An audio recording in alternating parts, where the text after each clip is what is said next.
हमारे यहाँ क्या भाई बहन का विवाह हो सकता है? बताओ। नहीं? क्यों नहीं होता जानते हैं? कुछ लोगों में हो जाता है, कुछ लोगों में भाई बहन का भी विवाह हो जाता है। जैसे बुआ की लड़की है, मामा का लड़का है, ऐसे ये भी तो भाई बहन होते हैं ना, फिर भी लोग विवाह कर लेते हैं। हमारे यहाँ नहीं होता सनातन हिंदू संस्कृति में। बताओ क्यों? हमारे यहाँ क्यों नहीं होता भाई बहन में विवाह? बहुत सारे अन्य धर्मों में हो जाता है, क्यों नहीं होता हमारे यहाँ? हमारे यहाँ इसलिए नहीं होता। अच्छा, कुत्ता बिल्ली में भी विवाह हो जाता है। कुत्ता बिल्ली को थोड़ी पता कि ये हमारी माँ है, ये हमारी बहन है। क्यों जी? कुत्ता बिल्ली को भी नहीं पता होता। जो उसकी बहन है वो उसी के साथ रमण कर लेता है, जो उसकी माँ है कुत्ता बिल्ली उसी के साथ रमण कर लेते हैं, क्योंकि वो जानवर हैं। और आज यही लक्षण यदि इंसानों में होने लग जाएं तो उन जानवरों में और इंसानों में अंतर क्या रहेगा? इसका मतलब ये है कि जो मनुष्य हैं केवल वो लोग मनुष्य कहलाने के योग्य हैं जिनके पास ये विवेक है कि क्या सही और क्या गलत है, जो सही गलत का निर्णय कर सकें। और सही गलत का विस्तृत निर्णय यदि किसी ने किया तो हमारे सनातन धर्म में, हमारे वेद पुराणों ने करके दिया कि किनसे तुम्हें विवाह करना है, विवाह किससे नहीं करना, किन के साथ रहना, किन के साथ नहीं रहना, क्या खाना। हमारे यहाँ खाने पीने का विधान, अच्छा दूसरों के यहाँ खाने पीने का कोई विधान नहीं, कुछ भी सुअर खाओ, मुर्गा खाओ, बकरा खाओ, जो मन पड़े लोग खाते हैं। हमारे यहाँ ऐसा नहीं है, हमारे यहाँ विचार है। अब ये बताओ कि मूर्ख आदमी विचारवान होता है या समझदार व्यक्ति विचारवान होता है? जोर से। अरे जो विचारवान होगा वो समझदार ही होगा। मूर्ख आदमी विचारवान हो जाए तो समझदार नहीं हो जाएगा। समझ रहे हैं? हम सनातनियों के पास क्या है? खाने का विचार। हमारे यहां सवेरे जागने का विचार है, जल्दी जागो। खाने पीने, सोने, जागने, उठने, बैठने, बोलने, बताने का विचार हमारे सनातन धर्म में है। अन्य धर्मों में इतना विचार नहीं होता, हाँ या ना? हमारे यहाँ विवाह में बहुत सारा विचार होता है, अन्य धर्मों में इतना कुछ विचार। इसका मतलब क्या है? इसका मतलब यह है कि मनुष्य तो बहुत हैं, पर मनुष्य होके भी आज भी उनके आचरण जानवरों से मैच कर रहे हैं। तो वो मनुष्य रूप में जानवर ही हैं, जिन्हें ना खाने का ज्ञान, ना विवाह करने का ज्ञान, किससे करना है किससे नहीं करना, किसके संग रहना है किसके। हमारे यहाँ ये मानव का शरीर जो मिला है ना, भोग भोगने के लिए नहीं। हम लोग बहिर्मुखी नहीं हैं, हम लोग अंतर्मुखी हैं। हमारे यहाँ भगवान राम ने विवाह कितने किए जरा बताओ? भगवान राम ने कितने विवाह किए? जोर से। राम जी के पिता श्री दशरथ जी ने कितने किए थे? जब उनके पिता ने 3 किए तो राम जी भी तो कर सकते थे 3, 4, 10, 20। राम जी ने 1 विवाह किया और हम जैसे लोगों को मैसेज दिया कि भैया तुम्हारा ये मानव शरीर जो है ये विवाह करने के लिए नहीं, 1 विवाह कर लिया पर्याप्त। 1 विवाह भी क्यों? अच्छा बताओ, हमारे यहाँ विवाह क्यों होता है? आपका भी विवाह हुआ है, बताओ क्यों हुआ विवाह? आपका विवाह हो चुका, क्यों हुआ आपका विवाह? विवाह के पीछे का कारण क्या है? साइंटिफिक उद्देश्य बताओ।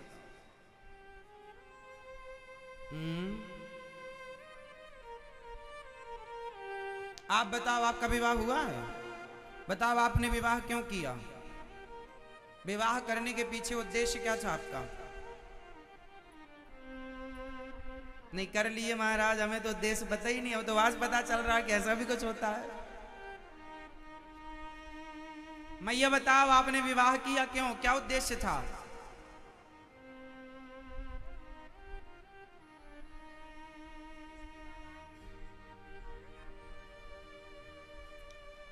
आपका विवाह हुआ, बताओ क्यों किया आपने विवाह? विवाह के पीछे उद्देश्य क्या था? सृष्टि चलाने के लिए। तुम ना चलाओगे तो सृष्टि नहीं चलेगी। धन्य है। सृष्टि तो कुत्ते बिल्ली भी चला रहे हैं फिर यदि सृष्टि चलाने के लिए तुमने विवाह किया है। आप बताइए, कोई बताएगा विचार? इसलिए कहते हैं हमारे यहां विचार है। विचार, तुमने विचार किए बिना बोला, तुमने विचार किए बिना शादी की, क्योंकि विचार है ही नहीं। आप बताओ विवाह क्यों किया आपने? परिवार के लिए? किसी का उत्तर सही नहीं है। आप लोगों के बाल पक रहे हैं विवाह के बाद से, लेकिन आज तक ये नहीं विचार कर पाए कि हमने विवाह किया क्यों है, विवाह के पीछे का उद्देश्य क्या है। सबसे पूछ लो, तुम्हारे बाप दादे भी ना बता पाएंगे। तुम तो ठीक हो कि ये सब है, पता नहीं है क्यों किए। आज हम बताएंगे कि विवाह के पीछे का उद्देश्य क्या होता है, क्या रीजन है, क्यों विवाह किया जाता है। हमारे यहां विचार है, और वो विचार आजकल आप लोग नहीं करते किसी चीज में। इसलिए थोड़ा विचारवान बनो, थोड़ा विचार किया करो, थोड़ा एकांत में बैठ के हर चीज का चिंतन और मनन किया करो, तो उत्तर अंदर से ही आ जाएंगे। बाहर से तुम बहिर्मुखी हो, बाहर से कुछ नहीं मिलेगा, सब भीतर है। अंतर्मुखी बनो, सब भीतर से ज्ञान मिलता है। विवाह क्यों होते हैं? हमने विवाह क्यों किया? अब आप लोगों ने तो कर लिया, पता ही नहीं क्यों विवाह किया। अब मैं बताता हूं कि विवाह क्यों किया जाता है, विवाह का मूल उद्देश्य क्या है। किस किस को सुनना है? सबको सुनना है। अभी तक पता था कि नहीं? कभी विचार नहीं गया ना इस तरफ। सब बच्चे पैदा कर रहे हैं, अपन भी करो। सब कमा रहे हैं, अपन भी कमाओ। सब खा रहे हैं, अपन भी खाओ। सब सो रहे हैं, अपन भेड़ों की चाल चल रहे हो आप लोग। सब कर रहे हैं सबके जैसे। आप अपने जैसा क्या कर रहे हैं? आपका अपना विचार क्या है? आपका अपना कोई विचार नहीं है, क्योंकि आप विचारवान नहीं हैं। आपको विचारवान बनना पड़ेगा। जब तक विचारवान नहीं बनेंगे तब तक जीवन में आनंद नहीं होता, शांति नहीं होती। जिसे कहते हैं आत्मज्ञान। आत्मज्ञान क्या है, कैसे आएगा? इन्हीं विचारों से आत्मज्ञान का बोध होता है। अभी आप समझ जाएंगे, सुनिए। विवाह हम लोग इसलिए करते हैं क्योंकि विवाह नहीं करेंगे तो हमारा मन स्त्री और पुरुष में लगा रहेगा। ये बात सबके लिए नहीं है। बड़े बड़े साधु संत ऐसे भी हैं जिन्होंने विवाह नहीं किया, लेकिन फिर भी 99% लोगों के लिए यह सिद्धांत लागू है कि आपका मन भटक रहा है। स्त्रियों का भी पुरुषों में जा रहा था, पुरुषों का भी स्त्रियों में जा रहा था। विवाह नहीं होता तो मन की चंचलता जरूरत से ज्यादा हो जाती है। तो फिर क्या किया कि हमने विवाह कर लिया। तो विवाह करने से फायदा क्या हुआ? जो हमारा मन अनेक जगह पर जाता था, अब वो हमारी पत्नी पर केंद्रित हो गया, एक पत्नी पर, और स्त्रियों का एक पुरुष पर केंद्रित हो गया। जो मन अभी बहुत सारी जगह जा सकता था या जाने की संभावना थी, तो वो मन एक जगह केंद्रित हो गया। मतलब बहुत सारे भटकाव से आप बच गए। शादी करने के बाद क्या बच गए? अब मन एक पत्नी में लगा, एक पुरुष में लग गया, एक स्त्री में लग गया। अब क्या तुम दोनों साथ में रहो और साथ में रहकर आप संसार का सुख लो, संसार के सुख का आनंद लो, और आनंद लो, भोगों का आनंद लो, और लेकर देखो, लेकर विचार, सुख लेकर कल के लिए तैयार ना हो जाओ, बल्कि भोगों का सुख लेकर ये विचार करो कि इससे हमने क्या पाया। ये विचार करो कि आज हमने भोगों का सुख भोग कर क्या आनंद लिया, इस सुख से हमें क्या मिला। विचार करो। और कल भी हम भोगेंगे, तो क्या मिलेगा कल? परसों भी हम भोगेंगे, क्या मिलेगा हमें? नरसों भी हम भोगेंगे, क्या मिलेगा हमें? 1 महीने बाद भी भोगेंगे हम संसार के सुखों को, क्या मिलेगा हमें?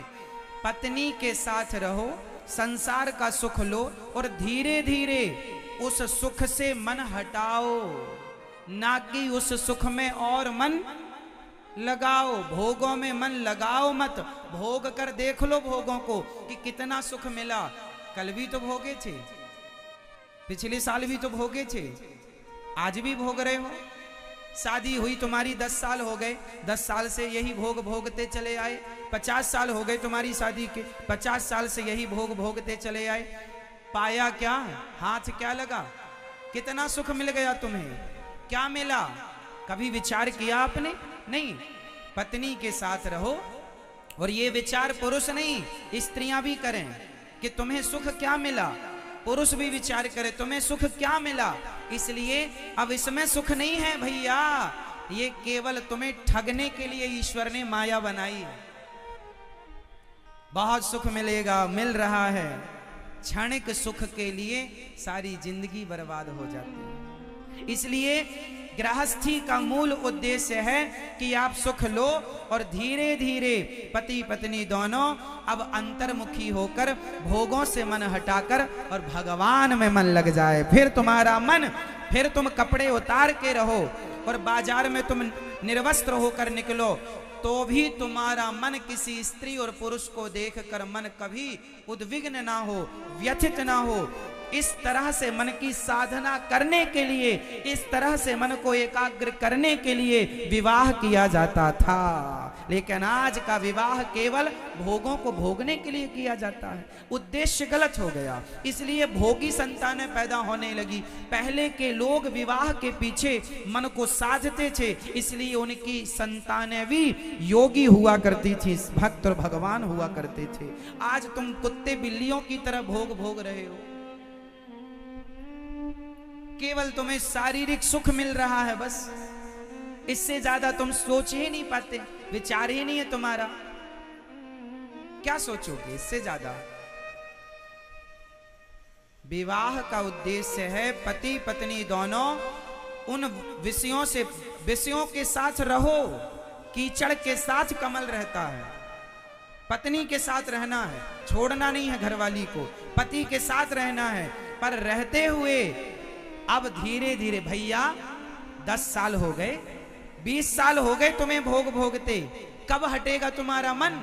और सुनो, तुम्हारी 10 शादी और हो जाएं, 20 शादी और हो जाएं, और उनके साथ भी तुम भोग भोगोगे तो भी तुम्हारा मन तृप्त ना होगा। ये मन लुटेरा है, हमारे समय को लूट रहा है। इसलिए मन को भोगों से हटाकर भगवान में लगाओ, यही सच्ची गृहस्थी है। और फिर धीरे से आप पूर्ण रूप से मन हटा लेना और ईश्वर में पूर्ण रूप से समर्पित हो जाना, ये गृहस्थी है। अब कहो कि महाराज गृहस्थ में है तो बच्चे तो होंगे। हाँ, हम ये थोड़ी कह रहे हैं बच्चे मन ना पैदा करो, करो बच्चे। जैसा कि आप कहें कि हम संतान उत्पत्ति के लिए शादी, नहीं जी, तुम शादी करो मन को केंद्रित करने के लिए, संतान तो उत्पन्न हो ही जाएगी, तुम्हें कुछ नहीं करना, संतान तो हो ही जाएगी। अब संतान कैसी है वो मैं आपको बताऊं। किसान खेत में गेहूं बोता है, बोलो हाँ, बोलो हाँ। किसान खेत में गेहूं बोता है, तो जब किसान खेत में गेहूं बो देता है तो उसे 4 महीने बाद फसल मिलती है गेहूं की। लेकिन एक चीज किसान को फ्री में मिलती है, बताओ वो क्या है? आप बताओ। कोई नहीं बताएगा, जिनसे पूछेंगे वही बताएंगे। आप बताओ चश्मा वाले भैया, किसान खेत में गेहूं बोता है, 4 महीने बाद जब गेहूं काटता है तो गेहूं तो मिलती है उसे, पर एक चीज फ्री में मिलती है, बताओ क्या?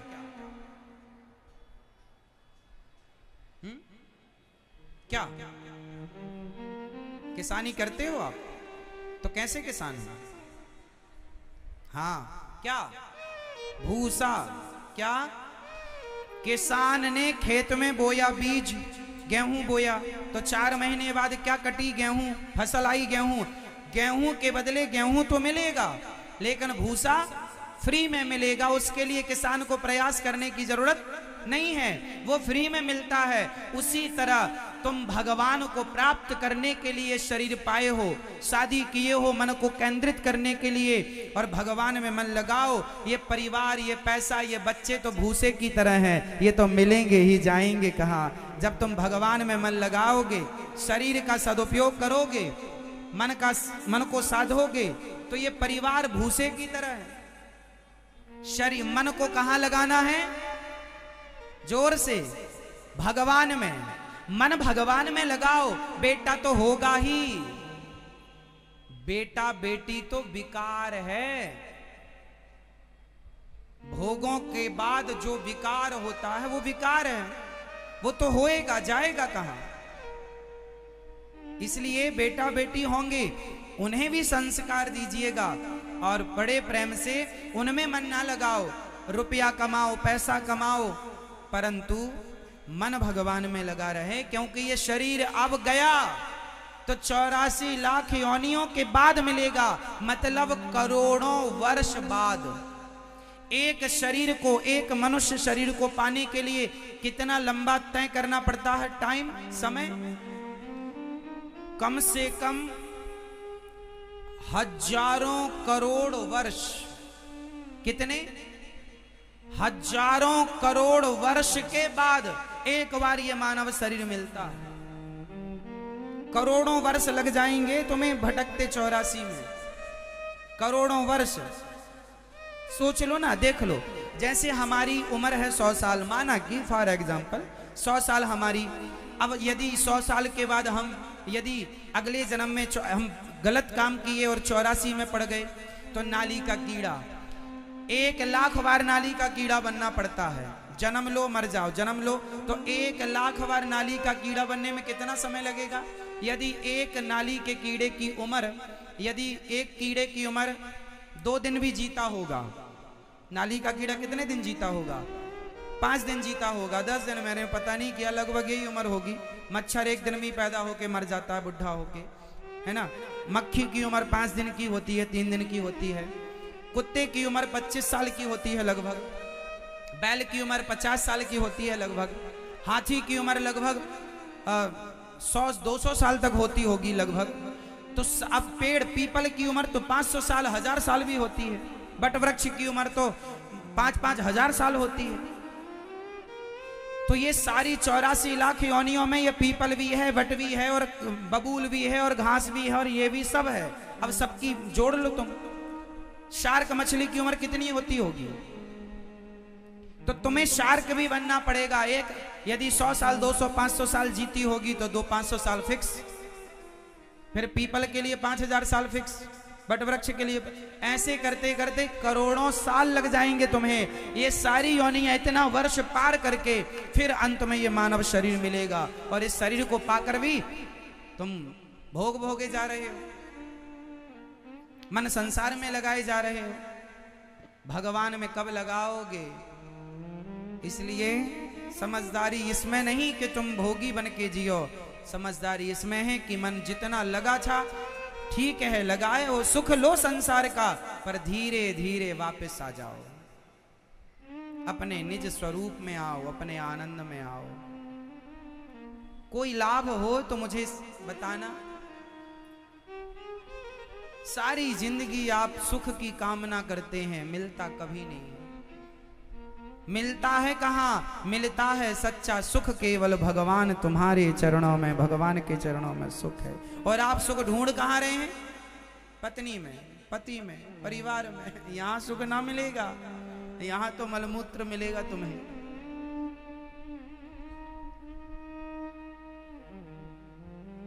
इसलिए ये चमड़ी, इसकी सुंदरता पर आकर्षित ना हुआ करो। ये चमड़ी के भीतर मलमूत्र के सिवा कुछ नहीं है। ये चमड़ी लोगों को बड़ी, इस चमड़ी के चक्कर में लोग परेशान हैं बेचारे।